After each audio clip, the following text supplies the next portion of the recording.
তো গাইস সবার আগে ভিডিওটা দেখো, তারপর এই ভিডিওর ফানি কমেন্টস পড়বো। Let's go. ছেলে হিসেবে আমি একজন ভালো মনের মানুষ খুঁজতেছি। সে দেখতে সুন্দর হতে হবে না, তার অনেক টাকা পয়সাও থাকতে হবে না। আমি চাই সে মানুষটা খুবই ভালো মনের হোক, আমাকে বুঝুক আর আমার পাশে থাকুক, সাপোর্ট করুক, এইটুকুই। তো চলিए शुरू करते हैं। আমি বুঝছি তুমি আমাকে খুঁজতাছো, সিঙ্গেলদের হাজিরা নেওয়া হচ্ছে। আমি আছি। এমন ছেলে ভাই বাংলাদেশে নাই, দয়া করে বিদেশে খুঁজুন। আমার স্বপ্ন ছিল এরকম একটা দামি ব্র্যান্ডের গাড়ি কিনবে, কিন্তু আমার তো অত টাকা নাই। তাই মাত্র ৮০,০০০ টাকার ভিতরে আমি আমার এই ময়ূরপঙ্খী মোটরসাইকেলটা তৈরি করেছি। এখন আমি যখন আমার এই ময়ূরপঙ্খী মোটরসাইকেলটা নিয়ে রাস্তা দিয়ে চলি, তখন R15 বেদনের দামি ব্র্যান্ডের চালকরাও আমার দিকে হা করে তাকিয়ে থাকে এবং আমার খুব ভালো লাগে। তো চলিए शुरू करते हैं। এটা বাইক নাকি থালা বাসনের দোকান? ময়ূরপঙ্খী ঘোড়া, ময়ূরপঙ্খী মোটরসাইকেল। ভুল করে পিথি লোকে চলে এসেছে, তাই সবাই তাকিয়ে দেখে আর হাসে। টাকা নেই ঠিক আছে, কিন্তু তারটা কাটলো কিভাবে?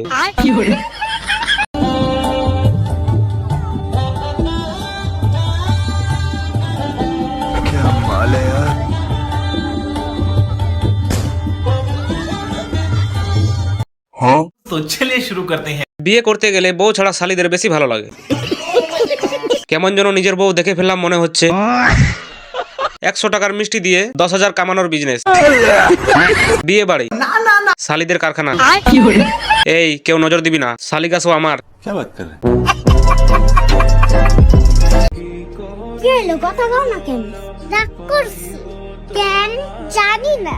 যে রাগের অর্থ জানো না সেই রাগ করো কেন? ইচ্ছা। तो चलिए शुरू करते हैं। প্রেম না হয় এরাই করুক, কার্টুন না হয় আমরা দেখি। আমার মনে হয় হুদায় অক্সিজেন নষ্ট করতে এসেছি। আগে বড়দের ভালোবাসা দেখতাম, এখন ছোটদের ভালোবাসা দেখি। কাঁদবো না হাসবো বুঝতে পারছি না। আমি সারাদিন কোনো স্টাডি করি না, আমি সব স্টাডি করি রাত 12টার পর। আমার বয়ফ্রেন্ডও আছে, আমার ফ্যামিলিও আছে, দুইজনই আমার অনেক সাপোর্টিভ। লেখাপড়ার ক্ষেত্রে আমার ফ্যামিলির সাপোর্ট অনেক। বলতে গেলে আমি লেখাপড়া ওরকম করতে চাই না, আমার মা আর বাবা আর আমার খালামুনিরা অনেক প্রেশার দেয় লেখাপড়ার জন্য। तो चलिए शुरू करते हैं। রাত 12টার পর মেন স্টাডি শুরু হয়।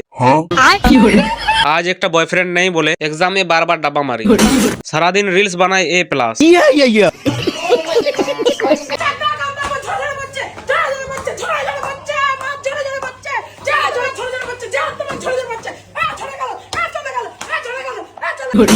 तो चलिए शुरू करते हैं। কত পাপ করলে এরকম ভিডিও সামনে আসে? ওটা রেস্টুরেন্ট পাগলা গাড়ত।